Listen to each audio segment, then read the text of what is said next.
komeye unyura ahakomeye Imana ikunyuza ahakomeye iyo uzaba umuntu woroshye unyuzwa mu byoroshye umuntu wese rero kurwana intambara zikomeye uri guca mu bintu bidasanzwe yandikeho ngo nzaba umuntu udasanzwe nzaba umuntu ukomeye nababwiye ngo iyo uzaba umuntu udasanzwe Imana iguhuza n'ibidasanzwe mu gihe kidasanzwe iguteguramo kuba umuntu udasanzwe iyo uzaba umwami w'amateka urwana intambara z'abajenero abafisiya abagoriyati urwana intambara z'idubu urwana intambara z'intare ntabwo ari izimbwa so tworoheje ntabwo ari utuntu turi aho ngaho twa feke uhangana n'ibintu bikaze so umuntu Imana iteguramo kuba umuntu ukomeye unyura ahakomeye iguteguramo kuba umuntu ukomeye hari abantu banyura mu bikomeye bakiheba bakavuga ati ubu turapfuye humura ntabwo ugiye gupfa asenze ugatitiriza iyo Imana igiye kuza na bandi binangiye Imana ibacamane indishyi z'akababaro Yobu yaragiye aratitiriza uyu mugabo aratitiriza baragenda bamuvaho nta n'uwari kumugirira impuhwe nta n'uwari kumugirira imbabazi yewe n'umwana n'umugore baragenda ariko Imana irangije irabireba ibyo byose irabyitegereza ireba gusenga kwa Yobu iyumva gutaka kwiwe irangije igucira amanda aba bagabo bikorera ibimasa Imana aravuga ngo nibabijyane kwa Yobu umugaragu w'Imana abasabire umugisha w'Imana Imana izabaca amande ntabwo dutinya kubivuga izabaca amande muzana ibyacu mufite kugira ngo natwe tubaheshe umugisha turabasuhuje inshuti mwese bakundwa b'umwami wacu Yesu Kristo amahoro y'Imana nabane namwe mwebwe mwese aho muherereye Imana y'amahoro ibaho umugisha imbere yacu turi kumwe n'abatumirwa ariko mbere yuko dutangira iki kiganiro reka dusabe umukozi w'Imana Vumiriya adushyira imbere y'Imana hanyuma dukomeze na gahunda y'ibiganiro Yesu aduhana umugisha Mana turagushimiye mu izina rya Yesu habwa icyubahiro ko wabanye natwe wongeye kutugira ubuntu bwo kuboneka imbere y'izi kamera turasenze ngo ibendera y'ubutsinzi zamurwe kunesha kw'Imana kube ku bantu bose badukurikiranye uhereye dutangiza kujya dushoje unyemerere ubane natwe mwana utangirane natwe usozanye natwe aba bantu tujye kuganira batwungukireho batugirireho umugisha tubagirireho umugisha ukuboko kwiza kw'Imana gukomeze kubana natwe ni mu izina rya Yesu tubisabye twizeye amen aha hanyuma mbere yuko dukomeza turagira ngo mwibwire abantu badukurikiye duhereye ruguru gatoya ndabona umumama mwiza wambaye usize ubwiza bw'Imana reka twibwire ndabasuhuje mu izina rya Yesu Kristo n'umwana w'Imana amahoro ya Yesu abane namwe mwege mudahwema kudukurikira amazina ni ayandi ni yamfashije Claudina ndi umubyeyi ukunda Imana n'abantu b'Imana abantu benshi bakunda kudukurikirana kuri Yesu ari ku Ngoma TV ariko uyu munsi dufite televiziyo irenze imwe Imana ni nziza TV harya cyane yitwa ni Ibihamya TV Ibihamya TV bagende bajyeho bakandi mugende mujyeho rwose mukore subscribe Imana ni nziza TV niyo ya Pastor Diane Imana kujya mbivuga mu cyongereza wowe wakoze share ugakora like ugakora subscribe turagukunda cyane n'ubundi ushayiringa iki kiganiro kigere ku bantu benshi kugira ngo ubutumwa bwiza bwa Yesu Kristo bwamamare amahoro ya Yesu abane namwe amen aka twakire umukozi w'Imana nawe adusuhuze birashoboka ko hari abantu basanzwe bakuze ariko hari n'abakubonye bwa mbere kuri izi kamera twagira ngo wongere utwibwire ni ukuri ndabashuhuje ndabishimiye ndabanezerewe mwese abambonye ari ubwa mbere abo dusanzwe tubana haba ari kuri iyi mirongo haba ari mu makanisa mwese umugisha w'Imana ubane namwe mugiye kuganira na Vumiriya Jean Claude umwana w'Imana yego aha mwese rero Imana ibaho umugisha biranejeje kubona muhuye kandi turi abakozi b'Imana kandi Bibiliya iravuga ngo muhumurize abantu banjye mubahumurize mubabwire ibyururutsa imitima iyo mbonye abakozi b'Imana mubwira ab'i Yerusalemu bose ko intambara zabo zishize amen ndumva ntangiye gufashwa bijya binezeza iyo mbonye abakozi b'Imana bampagaze imbere cyangwa se turi kumwe n'abakozi b'Imana sinzi n'uwari biririmbye aravuga ngo abana b'Imana ni beza bambaye ubwiza bw'Imana mba niringiye ko abantu badukurikiye bagiye kwakira ihumure mu izina rya Yesu. Amina. Hanyuma rero ndumva ari muri urwo rwego n'iyo nzira tugiye kujyamo. Yes. Uyu munsi hari abantu badukurikiye byacanze bameze nabi, abagiye kwiyahura, bari kubona ubuzima bwanze bwabarangiyeho, bari kubona mbese hariho n'umuntu, hari igihe tuvuga ngo abantu ngo byanze ubuzima bwacanze, abantu bagahita bumva umuntu wakennye uri hasi udafite ikintu afite. Ariko burya nabonye hari n'abantu bagenda baba mu mitamenwa, bagenda mu mamodoka ariko byarabacanze, ugasanga umuntu ari mu modoka ari kugenda akubitavura avuga ati yayobye atazi yava niya. Yes. Gacana icyatsi ukabona byicanye umutuku. Yego. Abantu kubera ko umutwe byacanye danje. Yego. Abantu rero bajye babyibuka. Yesu ajya kugenda umugabane ukomeye yatanze. Aravuze ngo simba nkuko abisi batanga. Yes. Abandi batanga amazu, bagatanga amasamu, bagatanga ibiki byose. Aravuga ngo ngewe ikintu isi dafite nicyo kintu ngiye kuba. Aravuga ngo mbasigiye amahoro. Amahoro y'Imana abe muri. Bivuze ngo umuntu udafite amahoro ya Kristo Yesu aho ari hose nashaka badukurikiye byamucanze. Hari abo bicanga bakajya mu biyobyabwenge, hari abo bicanga bakajya mu kabari bavuga bati byibuze turebe ko twasinzira, ariko bwacya mu gitondo n'ubundi ugasanga yagarutse muri bwa buzima. Ndagira ngo rero uyu mwanya wa none aha twinjirira aho ngaho tubwira abantu b'Imana ibyururutse imitima.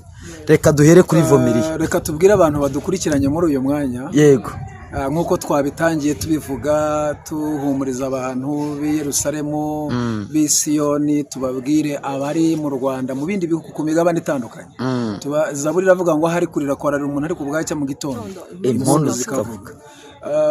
Zaburi 118 ku murongo wa 17 haravuga ngo sinzapfa ahubwo nzarama kugira ngo ntekerereze abantu imirimo itangaje Uwiteka yakoze. Yesaya yandika muri 57 yaravuze ngo kuko umwami Imana izantabara, nicyo gituma nta mwana, nicyo gituma nkomeye mu maso yanjye hakamera nk'urutare. Haleluya. Amina. Kandi nzi yuko ntazakorwa n'isoni. Dushaka kuvugana n'abantu badukurikiranye muri uyu mwanya, tubabwire ngo umuntu wese ugihumeka uzabona agatima kagitera. Uwo ni umukandida wo kugirirwa neza n'Imana. Yego. Icya kabiri, umuntu wese ugihumeka ukiriho uzabona ukiriho, yaba asenga yaba adasenga, aba ari umukandida wo gukira. Yego. Uzabona ukabona agatima kagitera akaba akiriho, aba ari umukandida wo gukira. Wari uvuze ngo hari igihe biba byanze kandi bijya byanga. Bijya byanga rwose bikanga, banakwita n'izina ryawe ukavuga ati muhindure munyitemara kandi witwaga Naomi, bikanga ubuzima bugasharira bukarura. Ariko igihe kiragera amateka agahinduka, ubuzima bugahinduka. Murabyibuka yuko Imana yagiriye neza Rusi kubera ko yanambye kuri Naomi. Buriya nubwo wahura n'ibintu bigukomeretsa, ariko Imana ibara kubikiye umucunguzi wa bugufi witwa Bowazi. Reka mbwira abantu b'Imana. Haleluya. Amen. Imana yakubikiye umucunguzi wa bugufi. Umucunguzi wa bugufi wacu Bowazi ni Kristo. Kristo niwe utwomora ibikomere byo twatejwe n'abantu n'ibihe na Satani n'abadayimoni. Yesu afite imbaraga zo kukomora, afite icyomoro. Amen. Amen. Ahari agahinda, ahari umubabaro akahashyira umunezero. Buriya mu bintu turi buvugane n'abantu badukurikiranye, wakomerekejwe n'abantu, hari igihe uzaganira n'umuntu akabwira ngo abantu ngo si beza, ugasanga aratuka abantu kandi nawe ari umuntu. Ariko ni ikibazo mwumve, ni ikibazo cy'ibikomere cy'ahantu anyuze, cy'ibintu yagiye ahura nabyo. Ariko ndashaka kuvuga n'umuntu udukurikiranye ufite igikomere yatewe n'uwo yagiriye neza, yatewe n'inshuti ye. Murabyumva neza? Waba ari uzi waba ari utazi, igikomere cyose waba ufite wakomerekejwe n'umuntu, kandi Imana igiye kukomora ikoresheje umuntu. Urumva, iyo Satani akomeretsa abantu akoresha abandi bantu. Niyo Imana ijya komora abantu ikoresha abandi bantu. Iyo Imana ikubwira ngo nzagira gutya, nzakora ibi, ntugire ngo ibintu bizaturuka mu ijuru ubone biramanutse.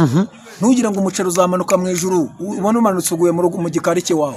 Ntugire ngo business Imana ivuga bizava he. Ibintu byose Imana ikubwira bicometse mu bantu. Uyu munsi ukwiriye kubwira Imana ngo umuntu ufite umugisha wanjye, ibiganza bifite umugisha wanjye bihure kurungereho. Niba hari n'umugisha w'umuntu witse umaranye igihe, ukwiriye kuwurekura ukawutarasifera kuri nyirawo. Murabyumva? Hari n'abantu bajya babonekerwa bakabwirwa n'Imana, Imana ikabahumekera ati girira neza runaka, ariko akinangira umutima. aho ngaho niho nashakaga, aho niho nashakaga, naho ngaho naho abantu ukibinangira umutima Imana ikamusanga ikavuga iti ni wowe ugomba gutanga hari, ariko yarangiza akinangira. Kuri aba bantu kuki abantu binangira bameze nk'abantuza nk'abayona kuko urabivuze mpita nibuka duhereye kuri nawo muvuze.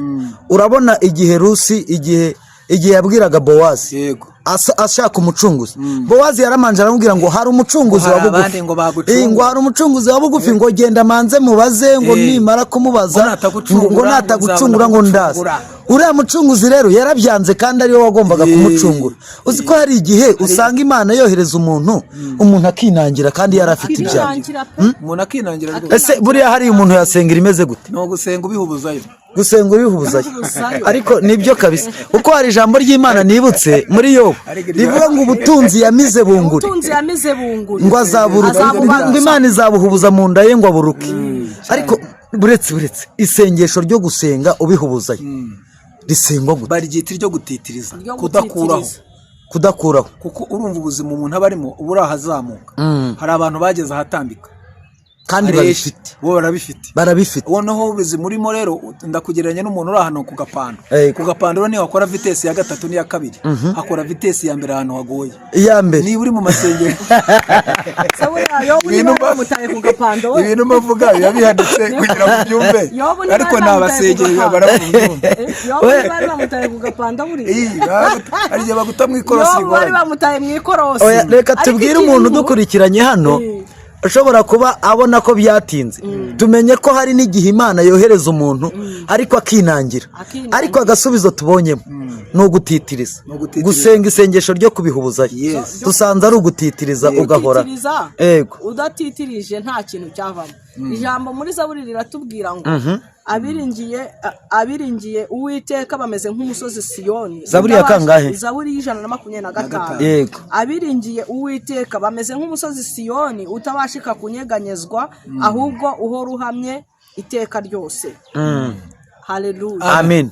N'abantu biringiye Uwiteka nibo bagira imbaraga zo gutitiriza. Ntabwo umuntu wese yatitiriza. Ntiwabwira umuntu waraye mu kabari ngo jya gutitiriza Imana, icyo ni icyambere.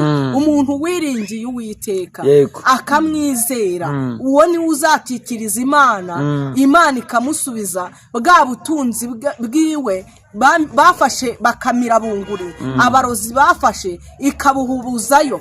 Yobu yamuhuburijeyo buriya. Njya nkunda ririya somo ryo muri Yobu yamuhuburijemo ubutunzi. Abantu nibo bari bafite ubutunzi bwa Yobu, kuko abantu nibo bamutaye wa mugani muri Feruje, niko umukozi w'Imana avuze, bamuta mu nzira, ari abanzi be kandi bari abakunzi.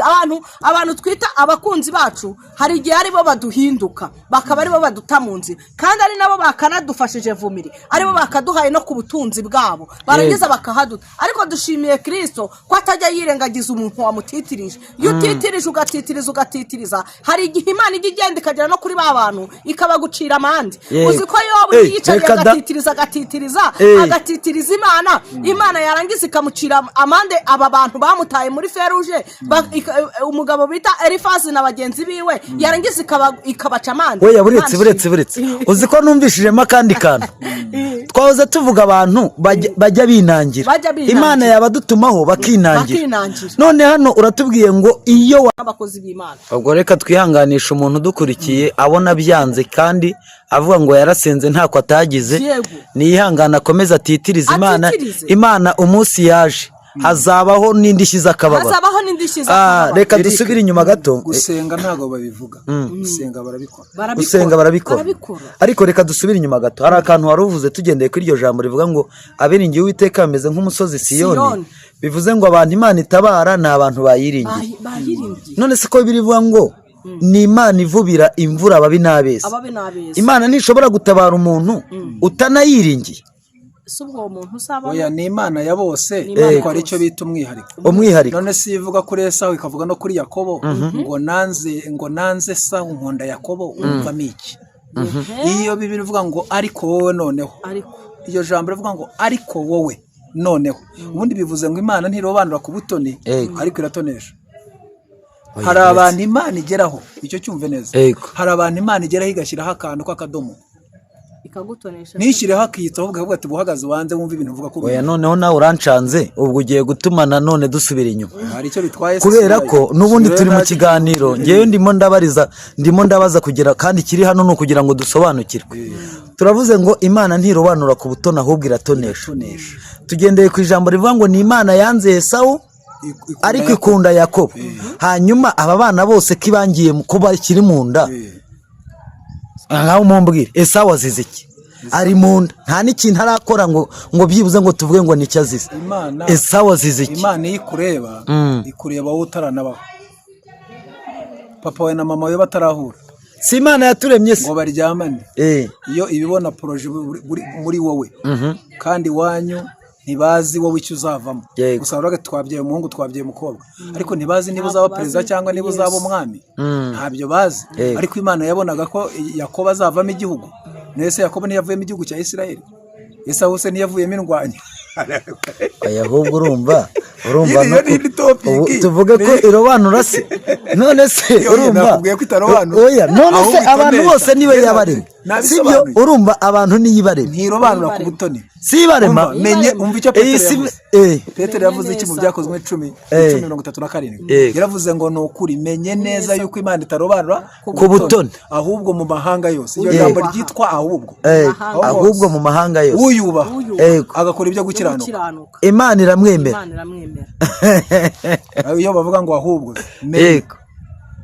birasaba no ko dusubira kwiga Ikinyarwanda mwana, ubundi iyo usomye intuza uhita wumva icyo bashatse kuvuga. Ariko rero nanone aho ngaho turamutse tugiye kubikurura, none se kuki bamwe bari mu nda Petero noneho we agiye kuvuga ko hagiyeho kuba imirimo yo kubaha ukora ibyo gukiranuka Imana. None se abikora akiri mu nda? Abikora yavutse. Aha, hanyuma rero abantu badukurikiye mu mishinga y'Imana cyane byakugonga buriya niyo ngo Imana inize umuntu kuba ari gukiranuka kwayo. Reka da hako none se ko gukiranuka kwayo uzasome Zaburi ngo yisha abami baho imbabazi zayo, ngo yica abami abana Zaburi 150 nawuza ngo yishe runaka bivuze ngo umuntu wese uyitambitse ngo kubw'imbabazi zayo, nese kubw'imbabazi zayo oya hari igihe icyo cyo nanjye ndi kubyumva, hari igihe bikora kuko Bibiliya iravuga ngo ni Imana itanga ingabo. Umva vime ni Imana itanga ingabo ngo zemereze pe ku bwacu. Hari igihe ireba umuntu wayo ikareba ikabona hari ibimuhagurukiye ikemera gutanga ingabo kugira ngo wa muntu abeho. Ibyo byo nabyo turabyumva. Ngiye nakubwiye ngo hari igihe kubabaza ifite inyungu zayo. Yego kabisa. Ibintu mvuga biba biremereye kuntu hari n'igihe nakunezeza iharanira inyungu zayo byose bifite inyungu. Irabonamo amashimwe yuko hari umuntu wayikomeyeho mu bibazo. Hari abantu bagiye bababara, Imana ibonamo icyubahiro n'amashimwe. Kuba Imana igira ku rwego kwirata mu nama mu gitaramo cyo mwijoro kavuga ngo ufite umuntu, ikabwira Satani ngo ufite umuntu, bivuze ko uyu muntu icyambere Imana imufitiye icyizere. Yego murabyumva, twebwe twizera Imana ariko Imana itugirira iki? Icyizere. Ntabwo Imana itwizera ahubwo itugirira iki? Icyizere. Ikintu nacyo abantu bacyumva. Yego so kuba yakubabaza rero ishobora kukubabaza ifitemo inyungu zayo. Niba imvura iguye ntabwo yashyizeho akayunguruzo ngo mvura ngo uzagwe mu mirima y'abakiranutsi gusa, igwa no mu rumogi hose ikagwayo.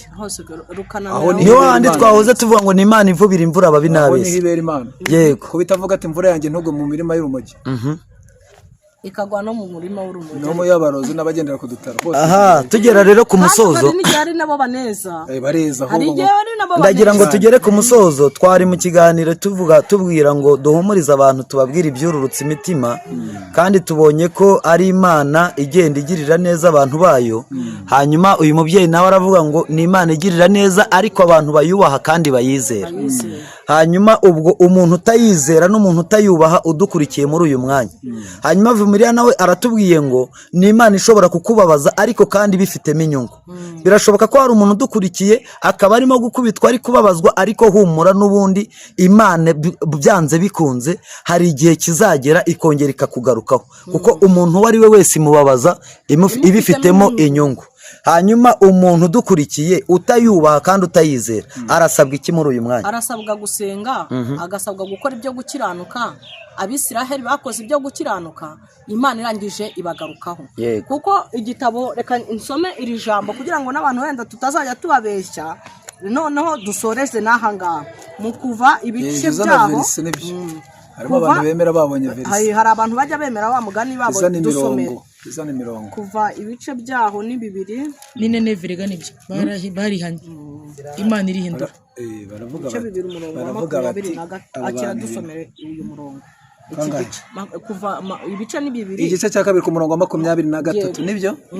Aravuze ngo hashize iminsi myinshi umwami wa Egiputa ngarangije ngaratanga Abisiraheli banihishwa n'uburetwa babakoreshaga. Ntabwo nzi uburetwa uri gukoreshwa, ntabwo nzi uburetwa urimo uyu munsi. Wasanga ari uburetwa bw'ibyaha, wasanga ari uburetwa bw'ibidakwiye bitari kukwerekeza mu nzira y'Imana. Komeza hasi. Barataka ngo barangije ngo barataka batakishwa n'uburetwa. Wasanga uri gutakishwa n'ubwo busambanyi umazemo igihe kirekire, Imana itari kukubona.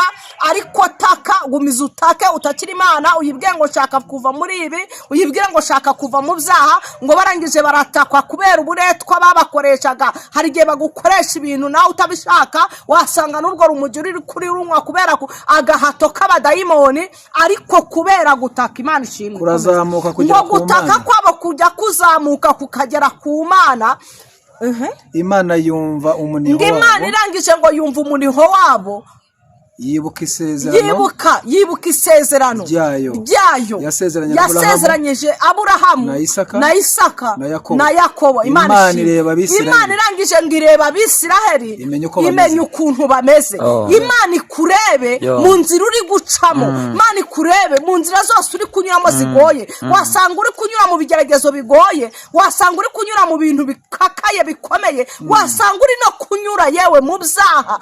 Ariko gutakambira Uwiteka kukazamuka kukagera ku Uwiteka, Imana ikibuka isezerano yaba yajyanye nawe. Wowe waba warataye, waba waravuye mu nzu y'Imana, Imana ikongera ikibuka isezerano yajyanye nawe, ikareba aka kanya twicaye muri iki kiganiro, ikareba ukuntu umeze. Yamara kureba ukuntu umeze ikakwitegereza. Imana ikwitegereje vume, haleluya, yamenya ibigukwiye.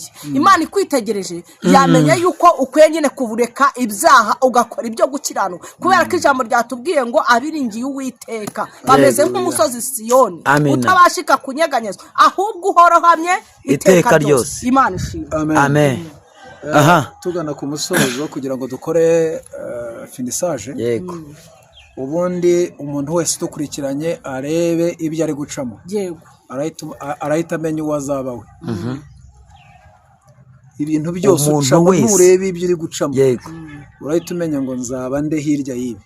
Yego.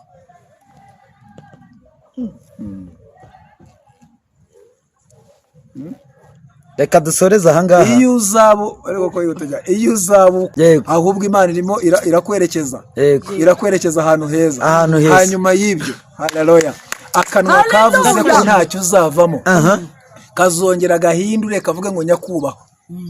Gahindura imvugo.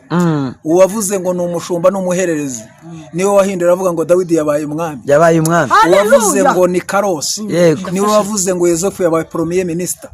Uwavuze ngo kakazamu ka Morodekayi kaba ku irembo niwe wongeye kumutambagiza yicaye ku ifarashi yambaye ibyera. Ndavuga Hamani urumambo yashinza rujyaho, Morodekayi yicara ku ifarashi yambara white. Igihe kimwe bazagusanga ku irembo wicaye uri umuzamu muri Morodekayi, ariko mu gitondo wongera kubisikana n'umwanzi wicaye.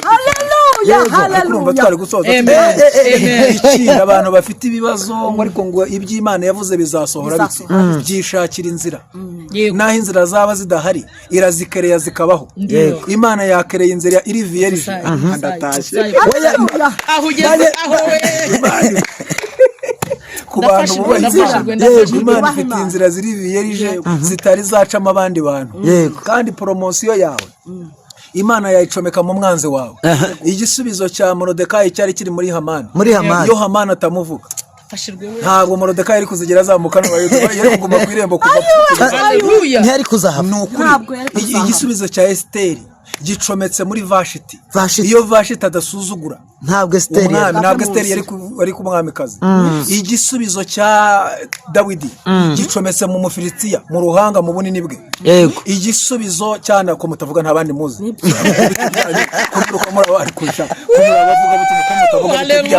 Igisubizo cya Yozefu gicometse muri bene se. Hari igihe ibiganza bikunaga bizi kugiye gupfa, bikunaze mu rwobo, kumbi biri kuguha transfert ikwerekeza ku ntebe warose. Kuri ya ntebe warose. Mu rwango umwanza kwanga hahishemo ineza y'Imana. Haleluya. Mu biganza byose byakunaze hari ibiganza bigutegereje, hari amaboko y'Imana agutegereje kugira ngo akuramire. Amina. Humura, aho aya maboko akunaze ntabwo ariho uzagwa. Ikindi reka twihanangiriza abantu hatagira ngo wenda hari n'ibindi, ntabwo rwose wiyumvamo umwuka wo gusapotinga abakozi b'Imana, dusapotinge. Ikindi tubwira abantu, umuntu wese uzakubwira ngo utamfite ngo ntiwabaho, ngo nijye ukubeshejeho, uwo yaribeshye, yarashe imbogo. Umva agiye wabaho, kuko utaranamubona wari uriho, n'ubu ugiye nabaho. Urumva neza, ni byiza ko ngufite, ariko unavumbuye ukagenda, hari amaboko yahabaye abantu badahari. Amina. Imana ibaha umugisha rero, mukomeze mugire ibihe. Imana iguha umugisha mwinshi cyane, urakoze cyane. Mbanyemo ikintu gikomeye kivuga ngo ibyo uri gucamo bingana n'icyo uzaba cyo. Hari igihe umuntu ahura n'ikintu nonaha ejo agahura n'ikindi, ejo agahura n'ikindi, gasigara avuga ngo ariko njyewe Mana, ariko njyewe Mana. Bivuze ngo wongere wisuzume ibyo uri gucamo bingana n'icyo uzaba cyo. Hanyuma reka dusezere, kandi turabashimiye cyane. Musezere abantu b'Imana, dusoreze ahangaha. Iki kiganiro tuzagisubukura. Mubiri iki kiganiro tuzagisubukura. Yesu abahe umugisha mwinshi.